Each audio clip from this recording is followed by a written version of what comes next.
Hi, this is Lucia with The Art of Love. I'm a dating and relationship expert specializing in helping you get your ex back. Since it's the new year, I wanted to start off with an inspirational video, and therefore I am going to bring you more no-contact success stories. I know they're helpful when you're in no contact to hear about other people who did it and got their ex back or heard back from their ex.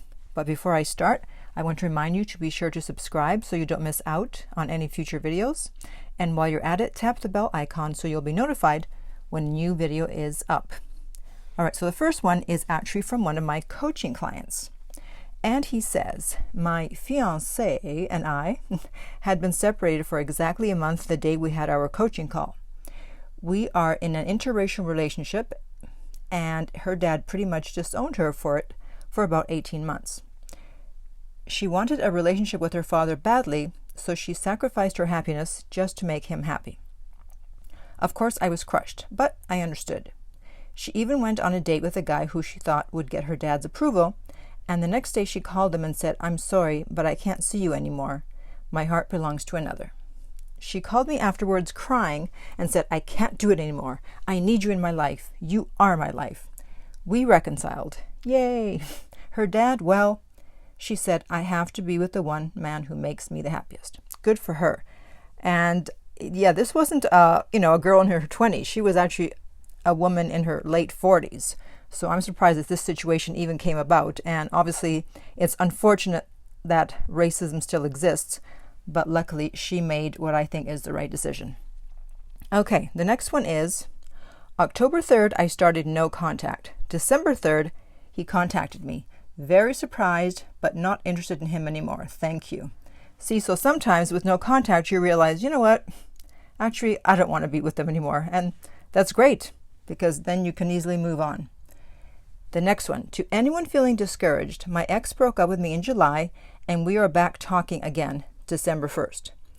I did no contact for about 2.5 months. It was awful and hard, but it really did end up working wonders. We're going to be living in the same city in January, and he's saying he made a mistake and wants to get back together. So things are finally looking up. The next one. I've been watching your videos on YouTube for months now, and I can say the no contact strategy has really changed things around. I was with my boyfriend for about 8 months when he broke up with me. He said it was because of distance. Yeah, it's never because of distance, or it's rarely because of distance, but that's always a good excuse.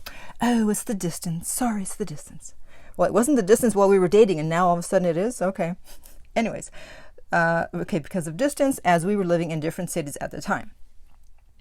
But he had been really distant about a month before that, exactly.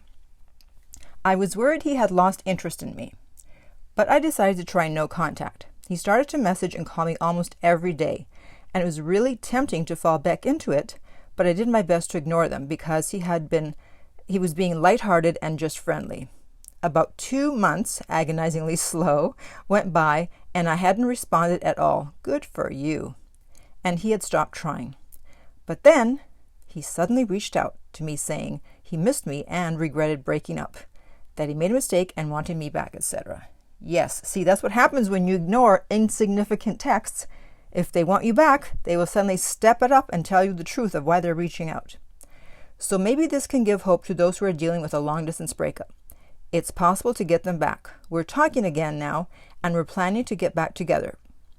Plans are being made to live in the same city. No contact has made me feel much less emotionally dependent on the relationship too, which was something I struggled with before. Exactly, because he broke up with you and he came back and now you feel more secure. Because also you didn't chase him. All right, the next story. My greatest no-contact success story is that I was able to allow me time to find out that I didn't want to be with a toxic egomaniac. I won. The other option was humiliation, and you saved me from that. Thank you very much. You're welcome very much. So again, someone else who with no contact realized, yeah, no, I don't want my ex back. That's fine. Next one. I have a lot of these, a lot of little short ones too, as you can see. Okay. After 6 long months, my ex, a female, reached out and asked me out for drinks. No contact does work, especially if the relationship was serious. You cannot bribe them, trick them, or persuade them. It has to be them coming to you. So this is for all the people or the guys that say that no contact doesn't work on women. Again, we have another success story. It did work on a woman. The next one, I did 9 months of no contact. It was so hard. But now that he is back, I am more secure than ever. See, again, another one, feeling more secure because they did no contact. Next one, my ex contacted me after 43 days of no contact. I thought it would not be until Christmas. He said he wanted to call me every day and he loves me. We agreed to get back together and are taking things slowly. It's a good idea. All right, this one's a little longer. I have just 2 more. This one says, I live in Europe, my ex on the east coast of the U.S. He broke up with me 2 months ago because of distance. Yeah, it's not the distance, as I said. I went straight into no contact, good, but broke the rule after 2 weeks, bad. He was hot and cold and making me wait for his replies until one day he never replied to my text. Well, that's what happens when you break no contact, right? I then decided to go into no contact again. This time I was sure I had to, absolutely. Not to get him back, but for my own sake. On Thanksgiving, after 2 weeks of no contact, he sent me a text asking how my trip was. He knew I was traveling through the Middle East. I didn't answer. He is a control freak, and it must have killed him not to know if he still had control over me. 2 weeks later, he sent me another text. I sent you a text a while ago and you never replied. I was feeling stronger and ready to move on, even talking to other guys.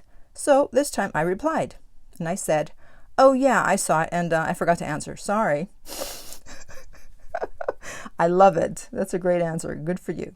A few minutes later, he started asking how I was doing and mentioned that I had just gotten back from New York City, his city. He was like, really? Like he couldn't understand why I hadn't contacted him. I noticed that he wouldn't leave the app we were communicating in, which is not like him. He's an attorney, and it usually would take him 30 minutes to 2 hours to respond to my texts. I had deactivated the possibility for him to see if I was online a while ago, so he wouldn't know. I left him waiting for my replies, and still, he would answer within a couple of minutes. Then I told him I had to go, honestly. I just didn't want to talk to him anymore. But wow, what a change. We aren't together, but he seems eager to get me back. This proves the no contact rule works, even if you are far away. So another long distance no contact success story. And finally, the last one. 80 days of no contact. Last Monday, she finally texted with the random, I know this sounds crazy, but can I call you? Well, today she finally started to tell me that I belong in her life. I'm taking it slow because that's what wins the race. No contact hurts, but it works. That's going to be my new slogan. No contact. It hurts, but it works. Listen to this woman. She means me. Her advice is worth its weight in gold. Or he means me. Well, thank you so much. I appreciate that. So, hopefully these have been inspirational to you and you are ready to stick to no contact and not break it, right? But in case you are having problems with it, I understand. You can contact me for a coaching session at theartoflove.net. The direct link is below. If you are listening on YouTube, remember to like and subscribe. If you're listening on iTunes, I would appreciate if you would rate and review the podcast. And finally, remember that love inspires, empowers, uplifts, and enlightens.